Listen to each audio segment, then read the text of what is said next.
Pokemon Red and Blue are the oldest main series Pokemon games in the franchise. But despite them being out for 24 years, people still manage to find new ways to play the games. And today, I'll be adding to that list by continuing my Beating Pokemon the Marriland Way series. Just in case you haven't seen the other videos like this one, Marriland is a guide that used to create some very helpful online walkthroughs, which always helped me when I got stuck in a Pokemon game. So now, I'm reliving the good old days by rereading his guides and still discovering things about these games that I never knew before. Like usual, I'll be following the walkthrough as closely as I can. This will include taking the same route through the game, picking up all the items, and doing some other things that Marriland does in his guide. Anyways, without further ado, let's beat Pokemon Blue the Marriland way. I started the game how I would usually start any other Pokemon game, by naming myself TQ. I then gave my rival the very original name of Gary. Yeah, I'm 100% sure no one else has ever called their rival that. Anyways, in the lab, I chose Squirtle since it's my favorite starter out of the three. I called it Koopa, and I then quickly handled Gary's pathetic Bulbasaur. To catch the second member of my team, I went over to Route 22 in order to find a Nidoran female. I know Nidoran male gets all of the attention, as it has better attacking stats, and Nidoking is used to speedrun these games, but I'm eager to give Nidoran female a try. In the Pewter City Pokemon Center, there's a really neat but small feature. If you talk to the Jigglypuff by the counter, it'll start singing the iconic melody that Jigglypuff sings in the anime. What's even cooler is if you're playing Pokemon Yellow, your Pikachu will actually fall asleep while standing behind you. As you probably expected, Brock was a piece of cake. Koopa just blew some bubbles on his levitating rock and a snake that is made out of rocks, which got the job done. While traversing Mount Moon, I added a Paris to the team. I've never used one of these bug grass types, so I'm pretty excited to see how good it is. By the way, I called it Toad in reference to Toad from the Mario universe, because his head is literally on Paris's back. That's so weird. There wasn't much to do around Cerulean City, but I did learn from Marriland's walkthrough that in this game, you can boost a Pokemon's happiness by just reusing a potion on it, even if the Pokemon is at full health. I'm not sure if I'm dumb and I was the only person that didn't know that, but this is a really cool yet funny glitch. The only other things worth of noting in the city were the two battles against Gary and Misty. Pidgeotto was the only Mon that gave us some trouble, but after that, Koopa and Toad finished off Abra, Rattata, and Bulbasaur.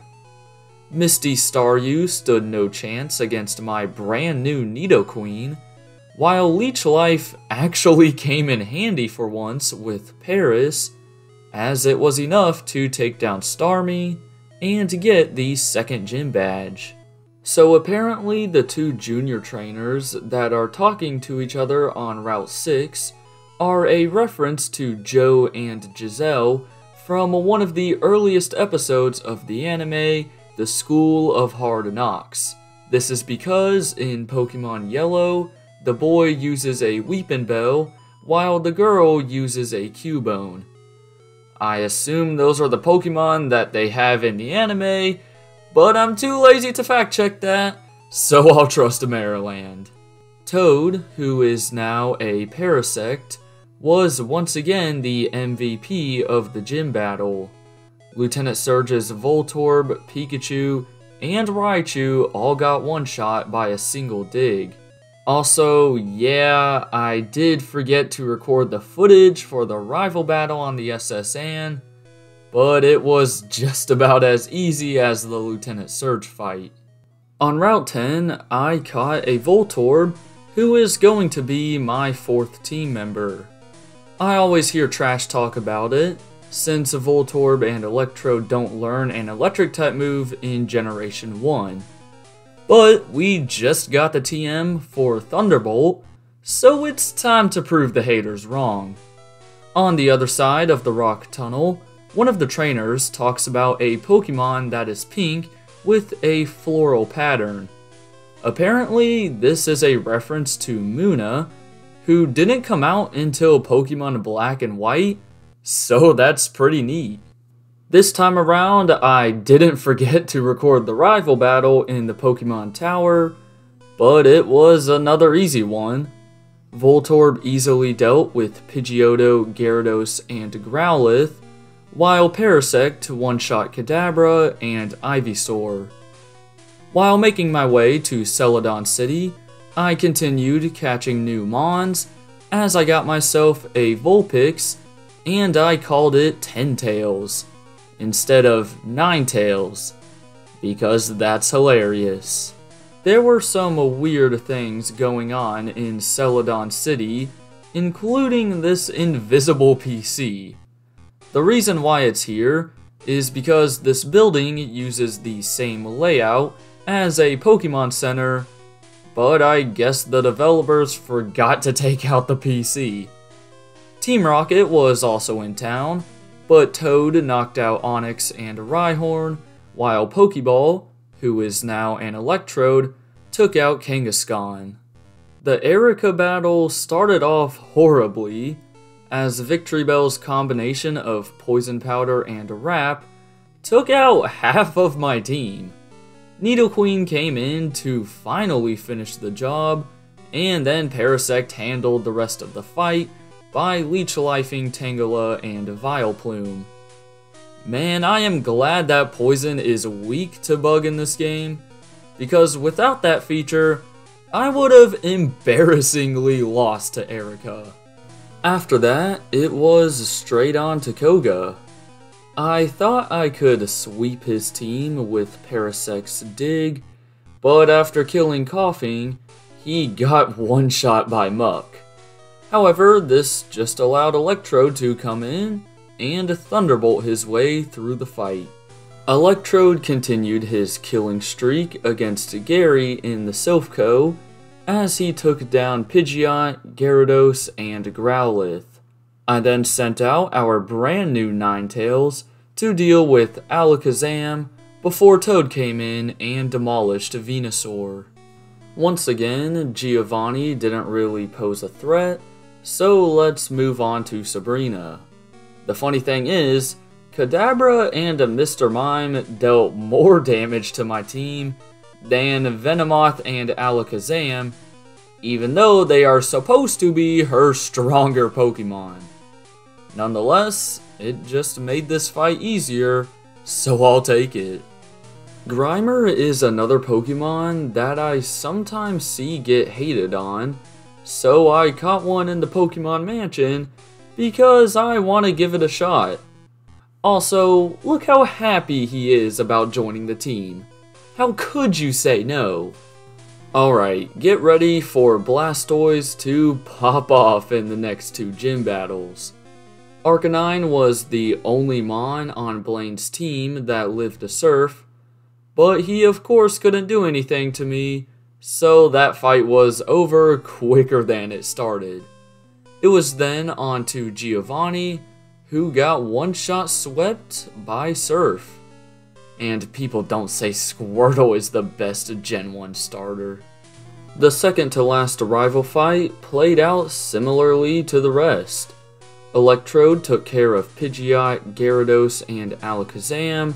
Parasect easily dealt with Rhyhorn, while Nidoqueen and Ninetales killed Growlithe and Venusaur respectively.